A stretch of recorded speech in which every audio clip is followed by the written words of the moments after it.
Ladies and gentlemen, boys and girls, welcome back to another episode of Talking Halos. I'm your host today, Jared Tims, and I'm joined alongside my co-host, my partner in crime, Nate Grenn. Nate, how you doing? And happy birthday. Thank you, buddy. Good to be here. It's great seeing you. So let's talk draft. No, it's been definitely. Gonna definitely talk draft. It's gonna be a fun one. Yeah, no, and we're, by the way, not talking Angels baseball. I mean, we kind of are. We're talking the draft, something more fun than what's going on with the Angels right now. Welcome to the draft special. Super excited to talk about all this fun stuff here. Let's go ahead and take a step back and kind of look at what Perry, in a sense, did last year. Not that we need to dive too deep into it. 20 of 20 of pitching. I don't think we need to go any further than that. They did also get the number one prospect in their system last year, and Kai Bush, by the way, as well. And I'm very, very willing to say that. I think a lot of other people will have Kai Bush in there as their number one prospect in the Angels system, unless they do something crazy here. However, we'll talk about it. There are plenty of players that the Angels could take. We have a strong feeling we know who they are possibly going to take. We know what position they're going to take as well. And again, we'll dive deep into that here shortly. But first, before we get going, of course, Blue Wire. I didn't miss doing that. Blue Wire again. Blue Wire, if you're listening to this, grab me some Blue Wire shirts. We'll wear them instead of my duck shirt here. It's some Angel stuff. We will wear Blue Wire stuff if you want to, throw it out there. And of course, go follow us on all our social medias. Shout out to Mikey, who's running our social media department now. Super excited about that. Getting that all squared away and going. So shout out, Mike, for doing all that stuff for us. We really do appreciate it. Go ahead, follow us on all of our social media. Just look up Talking Halos. You can follow myself on Twitter at Jared_Tims. You can follow Nate at NateGreen34. And guys, let's get this rolling here. Talk a little bit of prospects and draft stock and all that fun stuff. 2022 draft, the Angels will have the 13th overall pick. Would be the 12th if the Mets would have signed Kumar, but I don't think it makes a difference, to be honest. Let's just go out there and say right now, the Angels are taking a pitcher. I think it's plain and simple as that. I think Breaking news. The worst secret in baseball, worst kept secret in baseball, the Angels are taking a pitcher. I would be absolutely shocked if they didn't take a pitcher. Is that fair to say? The only way you don't take a pitcher is if one of these ridiculous hitters just dropped to 13. Yeah. But, I mean, I don't see Brooks Lee or Elijah Green or any of the top five, even Peredia. I mean, if Peredia drops, you might have to even take him at 13. But I don't see any of the big hitters dropping. So yeah, I think they have to take a pitcher. Yeah, and I mean by big hitters, we talk about kind of there. I think there are. I didn't even bring up Drew Jones or any of them because there's really no reason. I think there's 6 guys that are at the top. Let's say 7 guys that are at the top of their class that I would love would love for the Angels to fall to them, but I don't think it's going to happen. That's, of course, Drew Jones, Jackson Holliday. If those 2 names sound familiar, yes, that's Andrew Jones's son and Matt Holliday's son. Elijah Green at IMG Academy, probably Joe Adell Jr. In a sense. Tremar Johnson, the best hitter in this draft. Brooks Lee, the best college hitter in this draft. Kevin Parada, catcher out of Georgia Tech. I think we go down to Cam Collier out of Chipola Junior College, 17-year-old kid, absolutely rakes. And of course, I think for me, my last guy, and I don't know if you can agree with this, Justin Crawford, I think is one of the best players in this draft. Probably one of the most underrated players in this draft. And oh, hey, look, it's Carl Crawford's son. The Angels kind of missed out on him a while ago. So if he's there, I'd love the Angels to take him, but I don't think the Angels are going to take a position player. I think Crawford actually could be there at 13. That's the one guy of the 8 that you just named that I actually feel like could be there. Yeah. I think the other 7 that you named are probably going top 7. But I do think Justin Crawford has a shot to be there at 13. I don't think the Angels take him, but that would be an interesting name to help this young farm system that really needs a lot of help. So. Yeah, and you look at what the Angels could have had last year, and a guy like Cleo Watson. I think that was their number one guy on the board. I think if to be completely transparent and honest with you guys, I think the Angels should have taken him off the board there. I don't care, what it would have taken. I think that Cleo Watson, just slotting him in as your number one prospect right at shortstop, and then trying to go high upside here as well. To really start rebuilding the farm system is a fantastic idea. However, they went with Sam Bachman, not a bad choice, safe pick. He's a major leaguer. He's going to be a major leaguer. He needs to stay healthy. The question for him is if he is a starter, if he is a reliever. We've had this discussion before. It's not a question. We don't need. Nah, it's a question for the time being. Reliever. I know it's a question for the time being. We don't need to get into this though. We're talking about 2022 draft, 13th overall pick. So let's go ahead and start diving deep into this. In fact, we're going to dive so deep into this that we're not even going to talk about position players. Is that fair? Like yeah, that's how that we're just going to talk pitchers because I think that it's consensus that the Angels are taking a pitcher here. I think that it's almost a consensus that the Angels might have their pick of any pitcher. I think the Angels might take the first pitcher off the board. However, there might be some other dudes there. I'm not going to lie. Like you get some of these pitchers that are taken early that, teams are trying to save money, and it's not always in a sense the best guy available either. You have to think about draft formula and all this fun stuff. And for the Angels, in my opinion, there are two schools of thought on how you want to draft. One would be best available. You can go get the best available. I think that, a high schooler, high upside, you can go get that guy, or any of those guys that we mentioned. If they're there, you overpay for them. That's fine. And then you don't have a second rounder. You don't get anything in the third, fourth, fifth. But you got the best guy available, I think. Or you take a step back and you say, hey, I want to go under slot, and you can pick somebody a little farther down. We'll talk about him, maybe a guy like Landon Sims, or I know you want to talk about Kumar Rocker. I don't think that's necessarily an under slot. But barely. It'll be like one of those where it might be like 50,000, 100,000 under slot, but not really under slot. Yeah, under slot. And you can do that, or you take a guy right at slot, which will be interesting. The Angels last year went under slot with Sam Bachman, took Kai Bush. So I don't think a lot of people quite understand. First round is the big name, but second through 20 is kind of where you make your living, and the Angels did a very good job of that last year. So let's go ahead and start diving deep into this. With our first guy here, that's Brock Porter. By the way, if you want to follow along, we're going to go by MLB Pipeline prospect rankings for this draft, and Brock Porter is ranked the number 11 prospect. Nate, did you want to talk about him, or was that me? That's you. Okay, I just want to make sure. I don't want to take your thunder. Yeah, Brock Porter is ranked the best pitcher in this draft.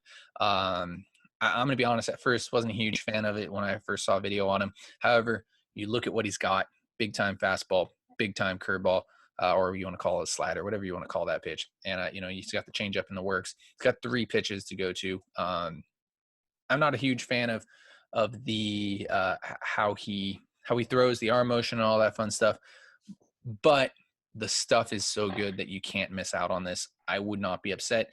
This would probably be a right at slot or maybe a slightly over slot pick if he's there for the Angels. However, he might not be there for the Angels when it's all said and done. But yeah, keep your eye out for Brock Porter, the best pitcher ranked in this draft, the best high school pitcher ranked in this draft. I think we can move on to our second pitcher here.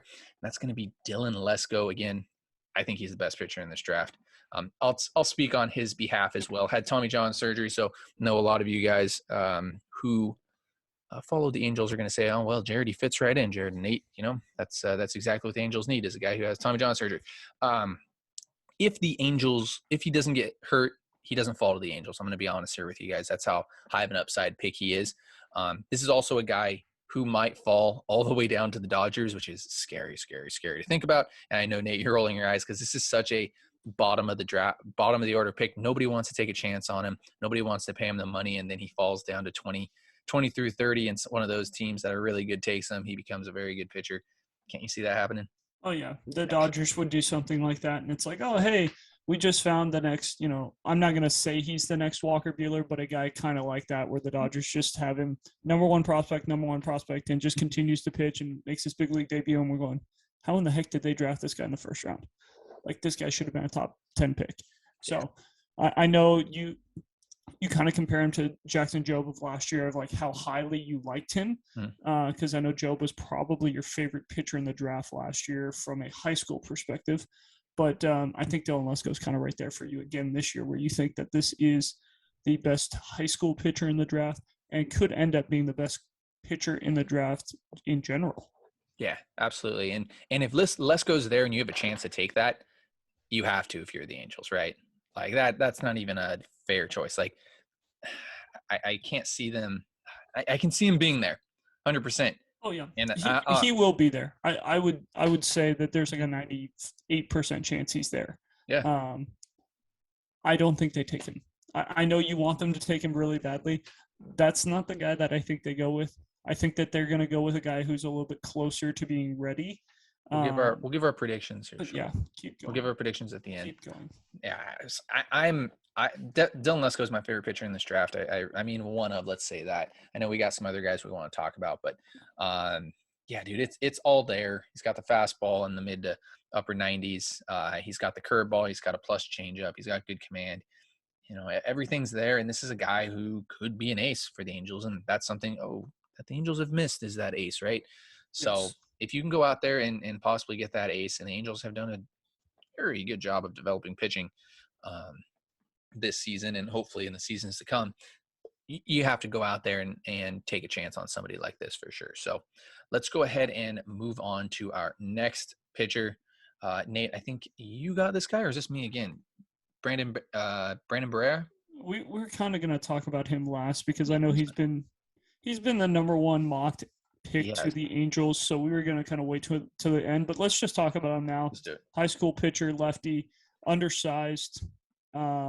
He's probably the most pro-ready pitcher of the high school group. He might be the first guy to make the bigs from the high school group just because of his makeup. He throws strikes. He's going to compete. He's going to be around the zone. He throws, pretty hard for a left-handed pitcher. He's not in the upper nines, but he'll throw strikes. He'll be relatively average velocity in the major leagues, but he is a very polished pitcher for a high school pitcher. So he's an interesting guy. I know the Angels, that's going to be a guy that it looks like every time I look at a mock draft, Jonathan Mayo, and any mock draft, it's like, this is who the Angels are taking. So that is kind of the consensus, at least around all the scouts. I don't know if that's who they take, but that seems to be what everyone thinks. Yep, that seems to be the consensus pick for the Angels right now. Are we allowed to be honest here on this podcast? Go ahead. I have to tell lies all the time. Yeah, if I were completely honest, I would prefer to stay away from an undersized lefty. He does fit the mold, though. That's the thing. That's the thing about it. The Angels took Mason Albright in the 12th round last year, paid way over slot. I think paid him $1.2 million to sign at IMG Academy, which is fine. Undersized left-handed pitcher with some good stuff. This is very similar to that. I'm just not a fan of undersized pitchers. I think, you look at it. 6'2" on MLB.com. I don't know if that's right. I heard he's closer to 6 foot, maybe 6'1". I think 6'2" is a little tall for me. Yeah, that's kind of where I stand. I'm not in on it. 92-94.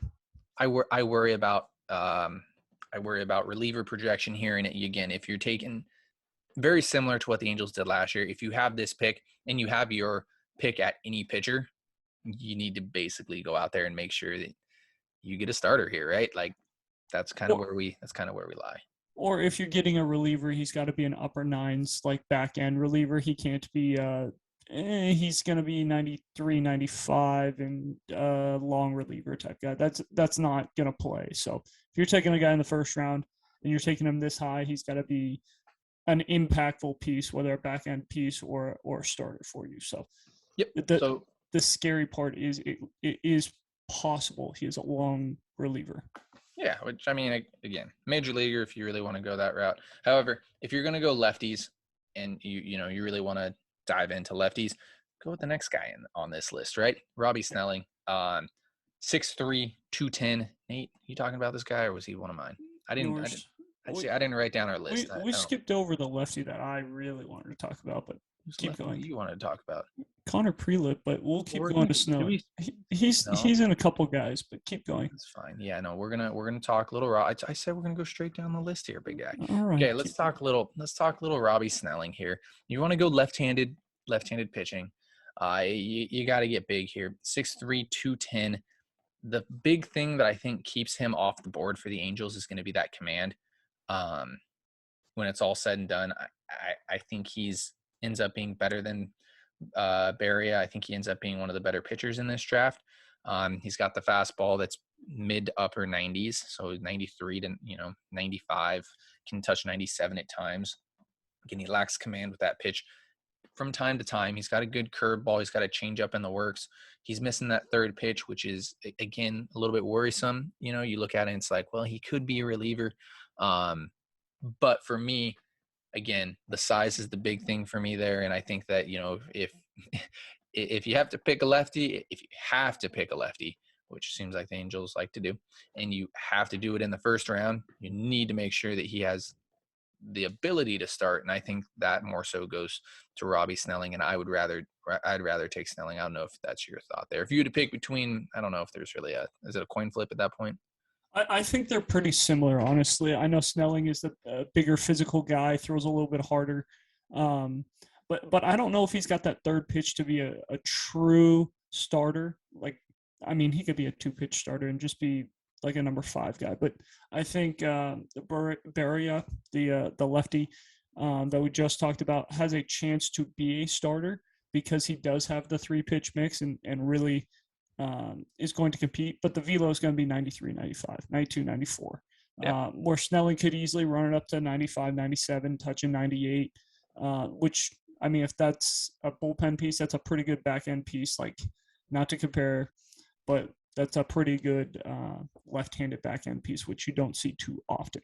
So I don't mind it. Big physical kid, played football and baseball, going to LSU.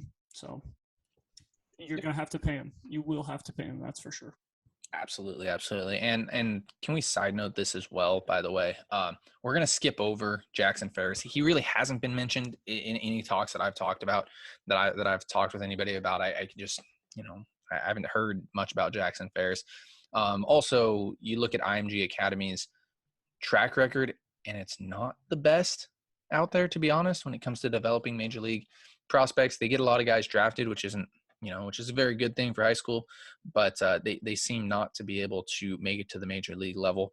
So just go back and look at IMG Academy. I hope I'm wrong with Elijah Green. I think that kid's an absolute stud. Could be the first overall pick, but again, IMG Academy does worry me a little bit. So let's get on to some college pitching, because we haven't done that yet. We've talked higher upside guys. Now let's talk about the guys that are a little bit more ready, probably see them in Double-A at some point this year if the Angels draft them, correct? Yes. About probably where we see him. So let's go ahead and start it off with, I'll give it to you. Go ahead, Connor Prelip. Yeah, Connor Prelip, coming off TJ, again, one of Jared's favorite things to talk about. But Alabama kid, 6'2", 210.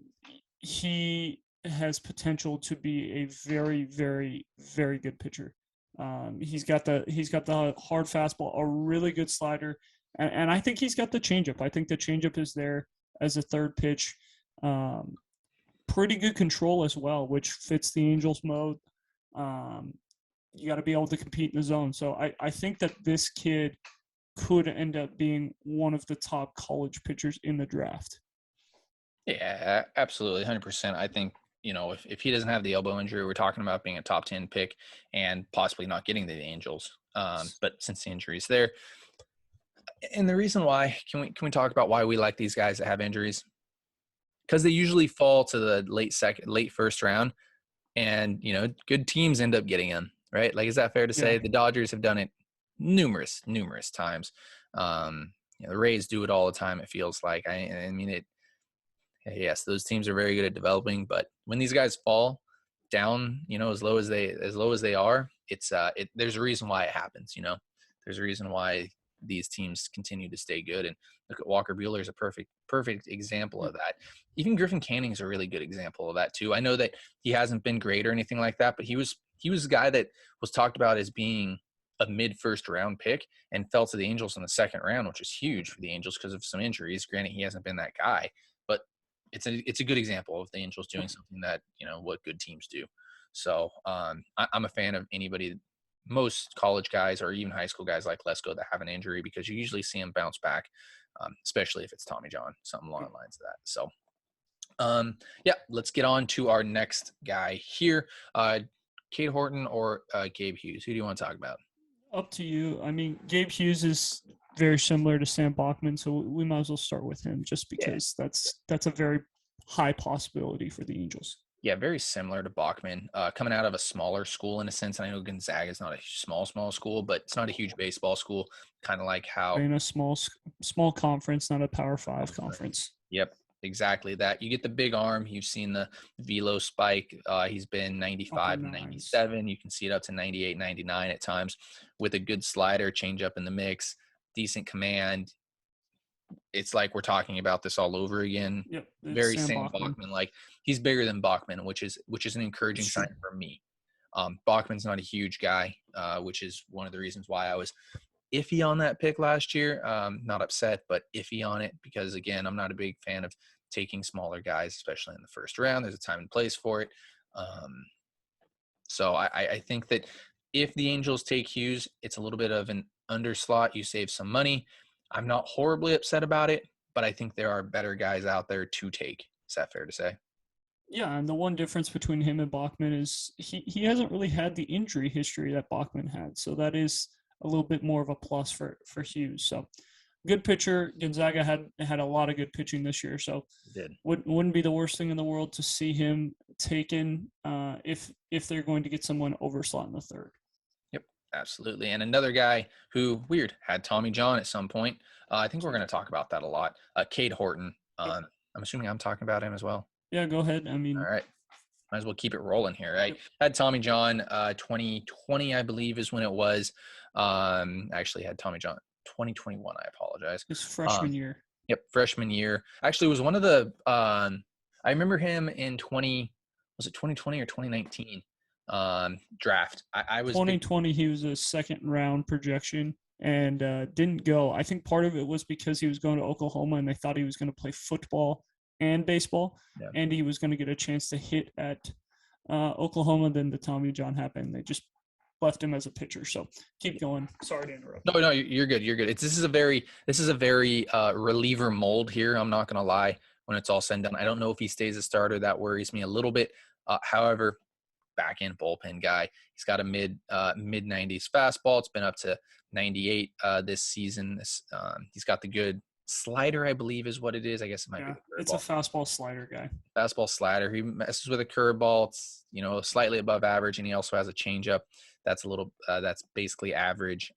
So he's got multiple pitches, which isn't bad. He's a big kid. I do worry about longevity of him staying a starter. But again, if you want to go under slot here, this isn't a bad guy to go under slot with. And then you save a little bit of money for that third round pick. Again, the Angels don't have a second round pick this year. So again, I wouldn't be upset about them taking this guy or any of these guys that we talked about. I'm a big Connor Prelip fan. I think he's like Lesko. If he's healthy and pitches for Alabama this year, I think that Prelip is probably a top 10 pick. And we're talking about maybe he gets the Angels rather than he probably will be there with the Angels. However, there has been some talk of Prelip going before as a bit of an underslot. So it'll be really interesting to see where Prelip goes. Going down our list here a little bit, I don't think the Angels are in on this Tennessee pitcher. I don't think Ben Joyce gets the third for the Angels to take him in the third, but I don't think the Angels are necessarily in on Blade Tidwell. However, big Angels thing, if you haven't heard anything about it, it might happen. So yeah. Tidwell threw the ball really well this year for Tennessee, was the ace of the best, arguably the best team in college baseball in the last 20 years. Mid to upper nine is going to be 4 to 6, might touch a 7. But yeah, no, he's got 3 pitches. They're competitive.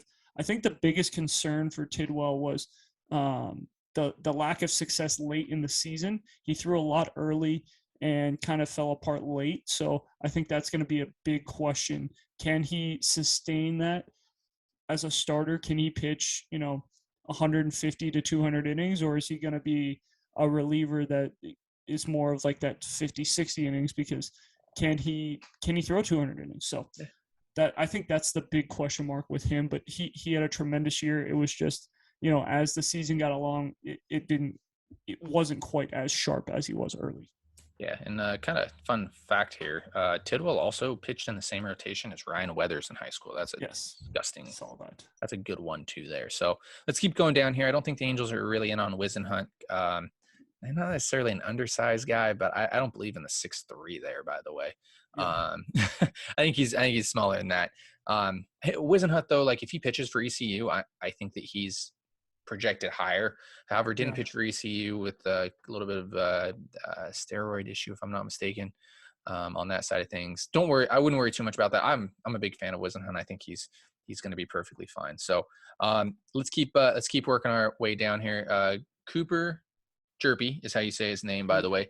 6'3", 200-pound left-handed pitcher. The Angels like their lefties. Nate, are you taking this one away here? Oregon State kid, pitched well. Oregon State used him a lot. They used him to win big games. He was a very good pitcher. I think more of a reliever mold, possible back end of the rotation guy. But I think when you're picking 13, you got to get a guy who could be a frontline starter. So not that I don't like him. He's very good. Oregon State loved him. They used him to beat Vanderbilt, and they just used him as much as they possibly could. Yeah. So let's move on to our next guy here, Justin Campbell. Again, like if you guys think we're like just naming off pitchers, it's because the Angels could actually take all these guys. They've been connected to all these guys. Justin Campbell, big 6'7", right-handed pitcher. California kid. Yeah, California kid. I remember him. California kid from Oklahoma State this last year. Big arm. Like he's a upper nines. He might touch triple digits. He is that good. Strikes a lot of guys out. 100 innings pitched this year, 141 strikeouts, and not too many walks either. He controls it pretty well for his stuff. The secondary stuff is average. Fastball, curveball is good. The slider, changeup is average to possibly a little bit above average, but I think he could end up being the best right-handed college pitcher in this draft. I know I said Prelip could be the best college pitcher in this draft, but Campbell could be the best high school or college righty in this draft. I agree, and I like the big guys. When they throw downhill, the ball just gets on you a lot quicker. So, your favorite guy in this draft, your favorite guy in last year's draft. Go ahead, take it away. Kumar Rocker comes back from the injury, gets to pitch in independent ball, has thrown the ball well. I think he's got the best stuff. He had the best stuff in last year's draft. Honestly, I would have taken him as the number one college pitcher with the fastball. The slider's always there. The changeup is good enough to get outs. He controls it outstanding. Doesn't really walk guys, and the fastball is going to be 95, 97. Probably closer to 93, 95, touching 97. But I think he's got a live arm. I think he is healthy and showing, and I think that's why he's shooting up draft boards right now, is because people are going, man, this guy's healthy. This is the Kumar Rocker we wanted to draft as a freshman at Vanderbilt when he had his 18 strikeouts in the supers or in the regionals. So I think he's going to make a team very, very happy. Absolutely. And another guy, again, this was the guy that I picked in the Prospects Live draft. If you're going to go under slot, this would probably be the guy to do it with. You can probably push somebody and give him probably close to $2, maybe $3 million. Maybe not that much, but probably $2 million in the third round if you really want to go under slot. This is going to be Landon Sims here. Really fits the Angels mold. Very similar to Sam Bachman. Got a lot of shit for picking him, but the fastball is going to move. The slider is disgusting. It's mid upper 90s. He's coming back from Tommy John. Again, if he stays healthy, he might be a top 10 pick. Might be probably a top 20 pick, to be honest. Yeah. Probably closer to the back end of the first, but very good pitcher. He was elite in Mississippi State's run to the College World Series in 2021. Back end reliever. They used him a lot. They used him in save situations. They used him to get 2-3 innings, like 6-9 outs. But he was a big role in that Mississippi State World Series. Got a chance to start for a little bit before the Tommy John. So he is an interesting name to keep an eye on as well. Absolutely. So here, let's get to the point here, Nate. We got two ideas. Who do you want the Angels to take, and who do you think the Angels are going to take? Two different thoughts. I would be fine with Connor Prelip or Justin Campbell. Kumar Rocker, obviously, but I don't think the Angels go the Kumar. I don't think they go the Kumar Rocker route. I'd go Justin Campbell. I think that he has the biggest upside of the college pitchers to be the best. Not the arm injury as well. I think he could be what we thought Sam Bachman was going to be, where he's in the bigs in a half year, a full year, and possibly in the back end of bullpen or a starter. I think he's got that kind of potential. So big kid, throws the ball really hard. That's something the Angels really don't have too many of.